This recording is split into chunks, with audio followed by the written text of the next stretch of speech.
Bouba, bonsoir et merci. Mesdames, Messieurs, bonsoir. Sur ce plateau, le docteur Mohamedou Sow, c'est le trésorier du Conseil national de l'Ordre des pharmaciens du Sénégal. Bonsoir, docteur. Bonsoir, M. Antoine Diouf. Prétexte de cette invitation, la situation que vous êtes en train de déplorer au sein de votre secteur, le secteur de la pharmacie, avec le double meurtre de 2 de vos employés. Aujourd'hui, vous étiez en grève, on peut l'appeler ainsi, de 8h à 15h. Vous avez fermé vos différentes officines. Quel a été l'impact du mouvement? Merci, Antoine. Aujourd'hui, effectivement, c'était une journée noire pour toute la profession pharmaceutique. Nous n'avions pas voulu organiser une telle journée, mais ce sont les événements qui l'expliquent. Vous étiez contraint de le faire. Nous sommes contraints de le faire. Ce sont les événements qui nous ont contraints à le faire. Aujourd'hui, l'impact qu'il y a eu, c'est un impact sur l'offre de dispensation de médicaments pour les médicaments qui n'a pas eu lieu de 8h à 15h.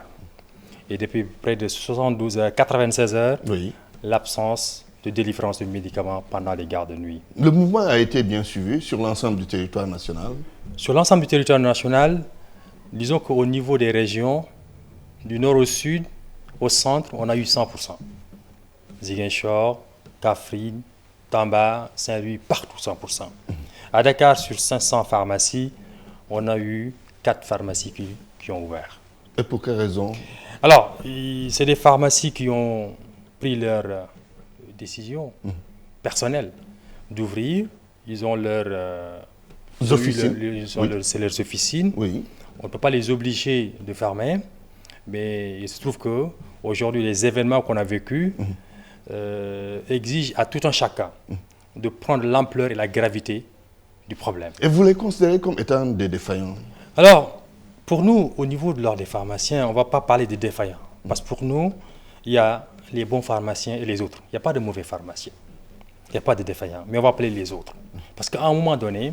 Le contraire de bon, c'est mauvais. Mais nous préférons ne pas dire. On va dire les autres. Pourquoi? Parce que nous estimons qu'à un moment donné, il peut y avoir des erreurs d'appréciation. Parce que aujourd'hui, on a atteint le summum de la gravité. Vous savez, en matière d'échelle de la gravité, c'est la mort, c'est-à-dire la perte de la vie humaine est le niveau le plus élevé. Permettez-moi de vous rappeler, M. Antoine Diouf, en 2009, on a vécu la même situation. Il y a eu un mort au niveau de la pharmacie actuelle, au niveau du canal 4 à Fass. Et à ce moment-là, c'était également le même événement. On avait baissé les rideaux pendant une demi-journée et donc il y avait eu 100% de réussite. Aujourd'hui, c'est la même chose. Et ce que nous regrettons, c'est de ne pas pouvoir accompagner les patients qui ont voulu avoir des médicaments et qui n'ont pas pu l'avoir. Mais j'espère que nous devons nous comprendre. Pourquoi? Parce que on a dit que c'est un double meurtre. En 2009, c'était un meurtre. En 2014, c'était un gardien. La pharmacie des Ferté, c'était un meurtre. En 2016, c'est 2 meurtres. Donc, vous dites que ça suffit maintenant? Ça suffit. Alors, quelle est aujourd'hui la situation en ce qui concerne l'enquête, l'état d'avancement de l'enquête? D'après les dernières informations que nous avons eues, les meurtriers courent toujours. L'affaire a été confiée à la brigade régionale pour aller beaucoup plus vite et nous espérons que dans les plus brefs délais, que ces criminels seront attrapés et remis à la justice. Vous demandez à l'État d'assurer votre sécurité, la sécurité en tout cas des employés des pharmacies. Qu'est-ce que vous attendez concrètement de l'État en termes de sécurité? En termes de sécurité, bien entendu, M. Antoine, nous, pharmaciens, nous sommes des gens responsables. Nous n'avons jamais protesté. C'est la deuxième fois que nous protestions. Et c'est toujours à la suite de meurtres. Ce que nous demandons, c'est très clair. Et ce que nous demandons, c'est très facile pour un État. Qu'est-ce que nous demandons? 2 choses. La première chose, c'est qu'il y ait des rondes dissuasives autour des pharmacies qui sont en garde de nuit. Je pense que cela n'est pas difficile. Autour, nous avons délivré les plannings de garde dans chaque commune du Sénégal, au niveau de la police ou bien au niveau de la gendarmerie. Et donc, ils ont l'information. Tout ce que nous demandons, c'est ça. Une ronde toutes les 1 heure ou 2 heures. Ensuite, qu'on ait également un numéro de téléphone joignable toute la nuit pour qu'il y ait effet également de dissuasion. Pour que le pharmacien ou les agents qui sont au niveau de la pharmacie, s'ils sont attaqués, qu'ils puissent appeler donc la gendarmerie et la police pour qu'on puisse rattraper très rapidement ces malfaiteurs. Docteur, dites-nous, quelle est la fréquence des cas d'agression, de meurtre ou de cambriolage dans votre secteur? Alors, les études que nous avons faites, on a parlé d'une cinquantaine, mais ces chiffres-là, c'est une cinquantaine à l'espace depuis 2005. Mais ces chiffres, ce ne sont que les chiffres qui concernent les plaintes au niveau de la police. Ce qui est connu, il y a pas ce qui n'est pas connu. Voilà. Il y a également les plaintes au niveau de la gendarmerie, mais également il y en a certains à un moment donné qui se disent mais pourquoi on va faire une plainte? Pourquoi? Parce qu'il n'y a pas de suite. Il n'y a pas de suivi. Pas de suivi. Je vais vous donner une certaine fréquence. Aujourd'hui, on estime que chaque trimestre ou chaque semestre, il y a une attaque. Maintenant, le summum, c'est que... À Dakar ou bien dans les régions de face sur toute l'étendue du territoire. Et je vous dis que toutes les régions, c'est-à-dire que c'est une dispersion au niveau du territoire national. De Saint-Louis à Ziguinchor, de Dakar à Podor, partout, les malfaiteurs ont ciblé et ont pillé donc, ces officines. Et le résultat de ces pillages, de ces cambriolages, ce n'est rien d'autre que l'alimentation du marché parallèle qu'on appelle la vente illicite. Très bien, question que nous allons aborder tout à l'heure. Il y a SOS Consommateur qui dit bien comprendre votre décision de suspendre les gardes de nuit. Mais en même temps, est-ce que ce n'est pas quelque part en contradiction avec la législation et le fait que vous avez aussi eu à prêter serment, docteur? Merci, M. Antoine. C'est une question très sensible et très complexe. Pourquoi? Parce qu'effectivement, nous sommes des agents assermentés. Nous avons fait un serment pour être au service des populations. Nous avons travaillé jour et nuit. La pharmacie est une profession difficile et noble. Permettez-moi de vous rappeler, donner quelques informations pour comprendre que les pharmaciens ont été toujours aux côtés des populations. Et ce sont des gens dévoués, patriotes, qui n'ont jamais protesté. Quelques éléments. Vous savez, en 1994, il y a eu ce qu'on appelle la dévaluation du franc CFA. Exact. Ce qui fait que le coût de la vie a augmenté. La profession pharmaceutique a accepté, pour le bien des populations, de diminuer sa marge de 8%. Il gagnait 34%, on a diminué jusqu'à 28%. Aucune autre profession n'a accepté. Nous l'avons fait. Et jusqu'à présent, personne n'a protesté. Ensuite, à l'initiative de Bamako, la conséquence de cette politique, c'est également la perte de pouvoir d'achat. Mais personne, aucun pharmacien n'a protesté.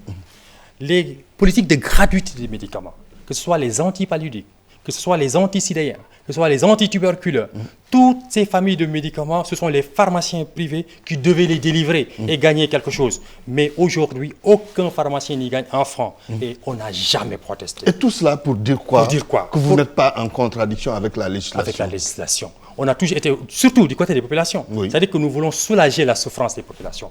Mais aujourd'hui, qu'est-ce qui se passe? C'est qu'on est allé au-delà de l'imaginable. Venir dans l'exercice de leurs fonctions, assassiner 2 pères de famille de façon effroyable. Et ensuite partir avec plus de 4 jours de recettes du pharmacien, des gens qui ont travaillé depuis 30 ans dans cette officine de pharmacie. Très bien. Mais alors, vous avez tantôt évoqué la question, la vente illégale de médicaments. C'est quand même dangereux, tout le monde le sait. Absolument. Qu'est-ce que l'État a fait? Est-ce que vous pensez que l'État a réellement la volonté de faire face au fléau? Parce que c'est un fléau, on peut l'appeler ainsi. C'est un fléau pour la santé publique. On va dire que l'État a donné des discours, mais aujourd'hui, on attend des actes forts. Vous avez senti une certaine volonté politique? Pour nous... Parce qu'il y a quand même Kurt Sengbi qui est là. Qui est là, bien sûr. Au cœur de Dakar. Et je vais partir de 2009. Quand il y a eu meurtre, on a fermé Kurt Sengbi. Donc on les avait donné un délai de 15 jours et on a fermé. Mais malheureusement, on a fait un suivi de 4-5 mois. Donc l'activité a repris. Aujourd'hui, ça se passe. Qu'est-ce qu'il y a derrière alors? Derrière, il y a quoi? Il y a des réseaux obscurs, surtout les sources d'approvisionnement. Nous les connaissons, l'État les connaît, ces sources d'approvisionnement. Mais également, nous connaissons le marché. Donc, qu'est-ce qu'il reste à faire? C'est de fermer de façon claire tous ces dépôts. Mais ensuite, tarir ces sources d'approvisionnement qui sont connues. Hein. Mais également, prendre ces personnes qui amènent ces médicaments dangereux au niveau des populations, de les mettre à la justice pour que ces personnes soient punies suivant donc les lois et règlements de la République. Problème de santé publique. Alors, vous demandez le renforcement des sanctions. Quelle est la situation actuelle en termes de sanctions? En termes de sanctions, si on vous attrape, la sanction est pécuniaire et de 20 000 à 200 000. C'est insignifiant pour vous? C'est insignifiant. Hein? Si vous avez une marchandise de 1 milliard, 200 000 francs, c'est rien du tout. D'autant que les médicaments coûtent cher quand même, quoi qu'il en soit. Il faut un peu quand même mesurer, c'est relativiser maintenant la cherté des médicaments. Au niveau des officines de pharmacie, ce n'est plus le cas. Parce qu'il y a une certaine politique de générique qui est mise en place. Et aujourd'hui, les affections les plus fréquentes, près de 90% des affections les plus fréquentes au Sénégal, vous pouvez trouver des médicaments de moins de 2 000 ou moins de 3 000 francs. Mais il y a une idée répandue que c'est cher dans les officines, mais ce n'est pas le cas. Il y a des génériques qui sont là. Il faut que les populations aillent voir les pharmaciens et qu'ils trouveront les génériques parce que, également, ces populations doivent acter ce qu'on appelle la substitution qui permet de pouvoir se soigner à moindre coût. Très bien. Oui, continue. Ce que je voulais dire, c'est par rapport aux médicaments de la rue. Parce qu'il faut comprendre une chose. Aux médicaments, c'est 3 choses. C'est ce qu'on appelle la qualité, la sécurité et l'efficacité. Si un de ces critères tombe, c'est tout. Vous savez, quelqu'un avec 3 pieds, si un pied tombe, on tombe. Est-ce que vous avez assez sensibilisé les populations Bien par sûr. rapport aux méfaits des médicaments de la rue? Je vais donner quelques chiffres pour vous révéler quelque chose. Nous avons fait une étude, ça c'était en 1999. On a fait des prélèvements au niveau de ces marchés. On s'est dit, quel est le contenu de ces médicaments? On a pris des boîtes d'amoxicilline qui sont très utilisées. Et lorsqu'on a fait des tests de contrôle qualité, on s'est rendu compte que 65%, je dis, ne contenaient pas la substance active. Soit c'était en deçà ou bien c'était zéro.